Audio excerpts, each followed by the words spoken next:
Vasil जब सुबह नाश्ता लेके हॉस्पिटल पहुंचा तो वो होश में आ चुका था। वासिल ने उसकी खैरियत पूछी और उसे रात का माजरा बताया। उससे पूछा कि तुम्हारा नाम क्या है?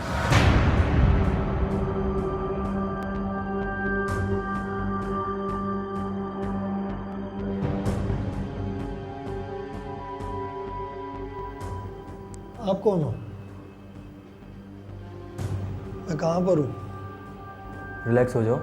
कल रात तुम्हारा एक्सीडेंट हो गया था, मैं तुम्हें हॉस्पिटल लेकर आया हूँ, अब तुम ठीक हो। फिर वासिल ने उसे बताया कि रात को मैं तुम्हें हॉस्पिटल लेकर आया। तो ये सुनते ही वो कहने लगा कि मेरी मोटरसाइकिल का है। मेरी मोटरसाइकिल किधर है? मोटरसाइकिल? तुम्हारे पास तो कोई मोटरसाइकिल नहीं थी, तुम तो पैदल थे। मोटरसाइकिल थी मेरे पास। तुम्हारे पास कोई मोटरसाइकिल नहीं थी। मोटरसाइकिल थी मेरे पास। नहीं नहीं।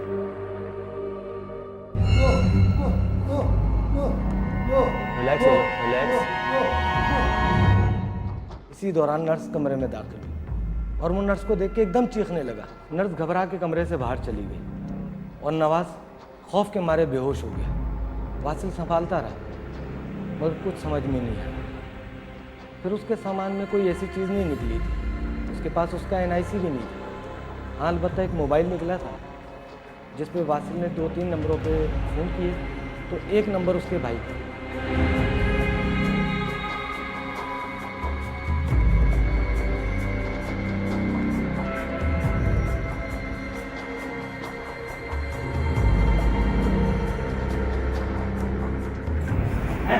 किसने किया ये? हैं? किसने किया? हैं? कैसे किया ये? नवाज?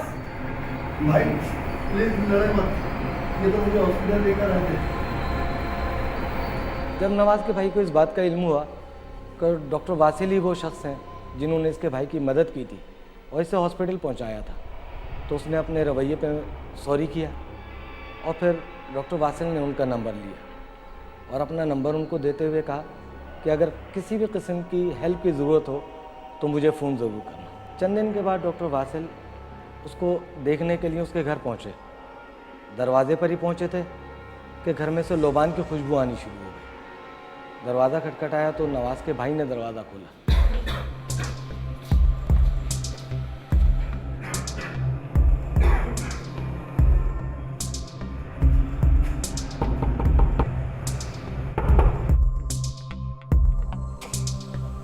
अस्सलाम वालेकुम। वालेकुम अस्सलाम। क्या हाल है? क्या हाल है? ठीक-ठाक? खैरियत से बस।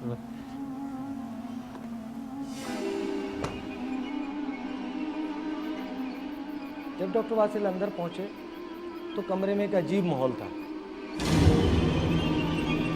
ये सब क्या है? भाई इस पे चुड़ैल का साया है, ये इस पे से उतार रहे हैं। मुझे आपसे 2 मिनट बात करनी है। आइए। अब अगर हम देखें वो अजसाम या वो इंसान कि जो दुनिया में शरीर थे, दुनिया में बद किरदार थे, दुनिया में बद गुफ्तार थे, दुनिया में बद अमाल थे, मुख्तलिफ़ ज़ावियों से आप अगर देखें तो वो हर हैसियत से उनकी बदी हमें नज़र आती है, नेकी नज़र नहीं आती और है बेइंतहा बद किरदार। तो क्या जब वो मर जाते हैं तो उनकी अरवाह बाहर आ सकती है?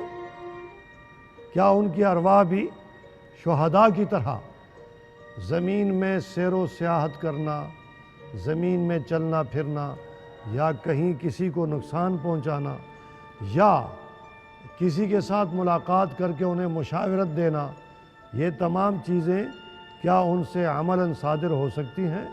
तो याद रखिए कि ये तो अहादीस से मौजूद है, कुरान करीम में भी मौजूद है।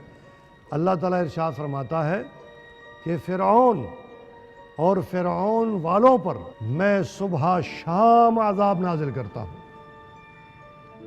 और जो कब्रों के अंदर हैं, जो ज़मीन में दफनाए गए हैं, उनके लिए यानी जो मरने के बाद जो भी है मुशरिकीन में से, अल्लाह जल्ल जाहू उन पर अज़ाब नाजिल करता है। तो वो अज़ाब उनके रूह और जिस्म दोनों को होता है, सिर्फ ये नहीं कि उनके जिस्म को जलाया जा रहा हो। या सिर्फ ये नहीं कि उनके रूह को अजाब दिया जा रहा हो, बल्कि अजाब और सवाब ये दोनों रूह और जिस्म दोनों से मुताल्लिक़ हैं और उन दोनों पर इनका असर होता है। अजाब हो चाहे जज़ा मुसलमानों के लिए हो। अयाज भाई, ये आप किस चक्कर में पड़ गए हैं? ये झाड़ू वाला तो इसे पागल कर देगा। ये बहुत पहुँचे हुए बाबा हैं। ये पहुंचे हुए बाबा इसको पागल खाने पहुंचा देंगे। इसको किसी अच्छे साइकियाट्रिस्ट को दिखाना चाहिए। भाई इतने पैसे होते तो फिर मैं इतना क्यों करता। आप पैसों की फिक्र मत कीजिए, ये कार्ड रखिए, ये मेरा दोस्त है साइकियाट्रिस्ट, मैं पैसों की बात इससे कर लूँगा, आप बिल्कुल बेफिक्र हो जाइए। ठीक है भाई, बड़ी मेहरबानी। नहीं नहीं, मेहरबानी की क्या बात है, ये तो इसके साथ मेहरबानी होगी।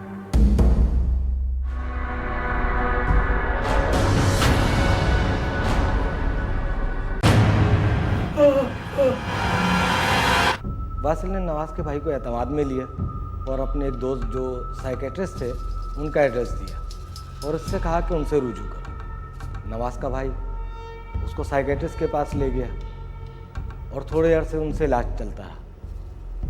उसमें बेहतरी आनी शुरू हो गई। फिर वो हर औरत को देख के चीखता नहीं था, बल्कि उसमें काफ़ी बेहतरी आ रही थी। वासिल ने लंदन जाने से पहले अपने दोस्त साइकेट्रिस्ट से नवाज के बारे में तफसील पूछी और उससे इस कैफियत की वजह पूछी, तो उसने बताया कि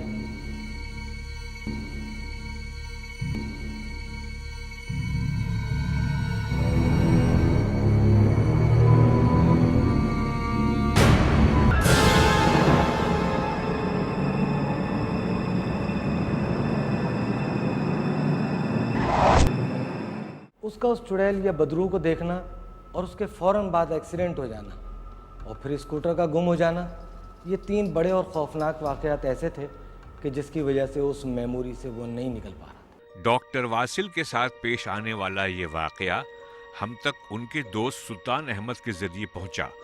उन्होंने ये सारा वाक़या फेसबुक के पेज पैरानॉर्मल एक्सपीरियंसेस पर तहरीर किया है। हमने उनसे राब्ता किया और उन्होंने इस कहानी के सच होने की पूरी जिम्मेदारी लेते हुए ऑन कैमरा ये सारी कहानी रिकॉर्ड करवाई।